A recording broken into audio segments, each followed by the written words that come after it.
നാളുകൾ ചെല്ലുന്തോറും ഓരോ മതങ്ങളുടെയും സ്വഭാവത്തിൽ മാറ്റം വന്നുകൊണ്ടിരിക്കുകയാണ്. ഇത് പലരെയും മതങ്ങളെക്കുറിച്ചും ആചാരങ്ങളെക്കുറിച്ചും കൂടുതൽ ആഴത്തിൽ പഠിക്കാൻ പ്രേരിപ്പിക്കുകയും ചെയ്യുന്നുണ്ട്. അങ്ങനെ അറിഞ്ഞു വരുമ്പോൾ മതങ്ങളിലെ കച്ചവട തന്ത്രങ്ങളും ആളുകളെ തെറ്റിദ്ധരിപ്പിക്കുന്ന രീതികളും മനസ്സിലാക്കിയ അവരിൽ നല്ലൊരു വിഭാഗം ആളുകളും മതവിശ്വാസങ്ങളിൽ നിന്നും അകന്നുപോയിക്കൊണ്ടിരിക്കുന്നു. അത്തരക്കാരിൽ വലിയൊരു വിഭാഗം ഇന്നെത്തിയിരിക്കുന്നത് നിരീശ്വരവാദത്തിലാണ്. എന്നാൽ നിരീശ്വരവാദവും മറ്റേതൊരു മതവും പോലെ ആളുകളെ തെറ്റിദ്ധരിപ്പിക്കുന്നത് എങ്ങനെ എന്നാണ് ഞാൻ ഇന്ന് നിങ്ങളുമായി പങ്കുവയ്ക്കുന്നത്. This is Maria Jovita. Welcome to happy life. നിരീശ്വരവാദികളുടെ ഏറ്റവും പ്രധാന നയം എന്നത് ശാസ്ത്രീയമായി തെളിയിക്കപ്പെടാത്തവ എല്ലാം തെറ്റാണ് എന്നാണ്. അങ്ങനെയാണ് ദൈവമുണ്ട് എന്ന് തെളിയിക്കാൻ കഴിയാത്തതുകൊണ്ട് ദൈവം ഇല്ല എന്ന പ്രസ്താവന അവർ ഉന്നയിക്കുന്നത്. അതോടൊപ്പം ഓരോ മതങ്ങളുടെയും വിശ്വാസ രീതികളിലും ദൈവങ്ങളെക്കുറിച്ചുള്ള പരാമർശങ്ങളിലുമുള്ള പൊള്ളത്തരങ്ങളും അവർ തുറന്നുകാട്ടുന്നു. ദൈവങ്ങളെ കൂടാതെ നിരീശ്വരവാദികൾ എതിർക്കുന്ന മറ്റൊന്നാണ് ആരോഗ്യരംഗത്തെ ഹോമിയോപ്പതി, ആയുർവേദം, നാച്ചുറോപ്പതി തുടങ്ങിയ ചികിത്സാ രീതികൾ.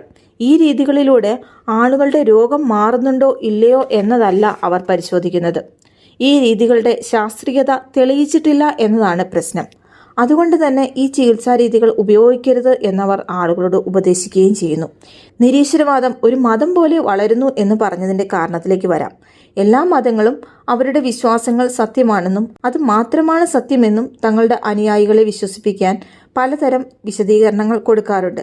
അതുപോലെ തന്നെ ഇപ്പോൾ കുറച്ചു കാലങ്ങളായി നിരീശ്വരവാദ സംഘടനകൾ, പ്രത്യേകിച്ച് കേരളത്തിൽ എസൻസ് ഗ്ലോബൽ എന്ന സംഘടന കുറച്ച് കുട്ടികൾക്ക് സമ്മർ ക്യാമ്പുകൾ നടത്തുകയും അതിൽ കുട്ടികൾക്ക് സയന്റിഫിക് ടെമ്പർ വളർത്തുക എന്ന ലക്ഷ്യത്തോടെ ദൈവമില്ല എന്ന് പറയുന്നതിന്റെ കാരണങ്ങളും ഒപ്പം മുമ്പ് പറഞ്ഞ പോലുള്ള ചികിത്സാ രീതികളിലെ അശാസ്ത്രീയതയും എടുത്തു പറഞ്ഞ് അവ തെറ്റ് എന്ന് സമർത്ഥിക്കുകയും ചെയ്യുന്നു. ഒരു മരുന്ന് കഴിച്ചാൽ അസുഖം മാറുമെന്ന് ശാസ്ത്രീയമായി മോഡേൺ മെഡിസിൻ തെളിയിച്ചിട്ടുണ്ടെങ്കിൽ അതുപോലെ അസുഖം മാറുന്നുണ്ട് എന്ന് മറ്റ് ചികിത്സാ രീതികളും തെളിയിക്കുന്നത് അവരുടെ അനുഭവങ്ങൾ കൊണ്ടാണ്. അത് തെറ്റാണ് എന്ന് വെറുതെ പറഞ്ഞാൽ പോരാ. ഏതെങ്കിലും ഒരു ചികിത്സാ രീതിയിൽ ആളുകൾ സുഖപ്പെടുമ്പോൾ അത് അവർക്ക് മരുന്നിന്റെ ഗുണം കൊണ്ടല്ല സുഖം പ്രാപിച്ചത് എന്ന് ആയിരക്കണക്കിന് ആളുകളിലെങ്കിലും ശാസ്ത്രീയമായി പഠനം നടത്തി തെളിയിക്കാൻ കഴിഞ്ഞെങ്കിൽ മാത്രമേ അതൊരു ശാസ്ത്രീയ വിശദീകരണമാകുന്നുള്ളൂ. ഏതോ നാട്ടിൽ ആർക്കോ ഹോമിയോ മരുന്ന് കഴിച്ച് കരളിന് അസുഖം വന്നു, മറ്റാർക്കോ മഞ്ഞൾ കഴിച്ച് സൈഡ് എഫക്റ്റ് ഉണ്ടായി എന്നെല്ലാം പറയുന്നത് ലക്ഷക്കണക്കിന് ആളുകളിൽ ഒന്നോ രണ്ടോ പേർക്ക് സംഭവിക്കുന്നതാണ്. ഇത്തരത്തിലുള്ള അനുഭവങ്ങൾ മോഡേൺ മെഡിസിനിലും സർവ്വസാധാരണമായി കാണുന്നതാണ്.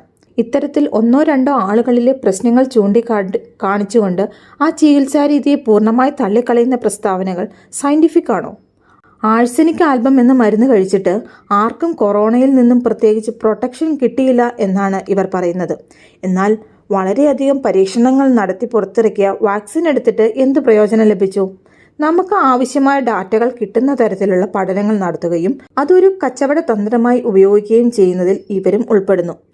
മനുഷ്യ ശരീരത്തെക്കുറിച്ചും അതിൽ തലച്ചോറിന്റെ പ്രവർത്തന രീതികളെക്കുറിച്ചുമുള്ള പഠനങ്ങൾ ഇനിയും എവിടെയും എത്തിയിട്ടില്ല.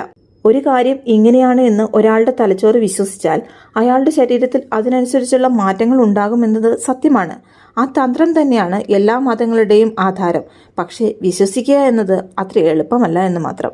പലർക്കും മനസ്സിന്റെ ഏതോ ഒരു അവസ്ഥയിൽ അങ്ങനെ സംഭവിക്കുന്നു.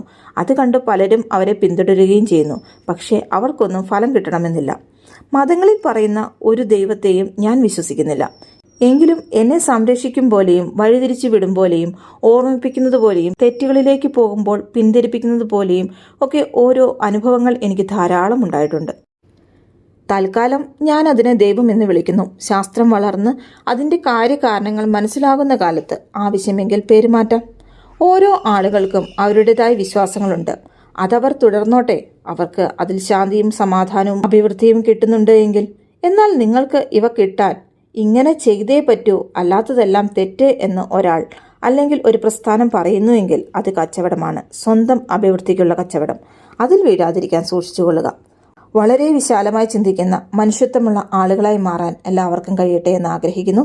Thank you for watching my video. Thank you.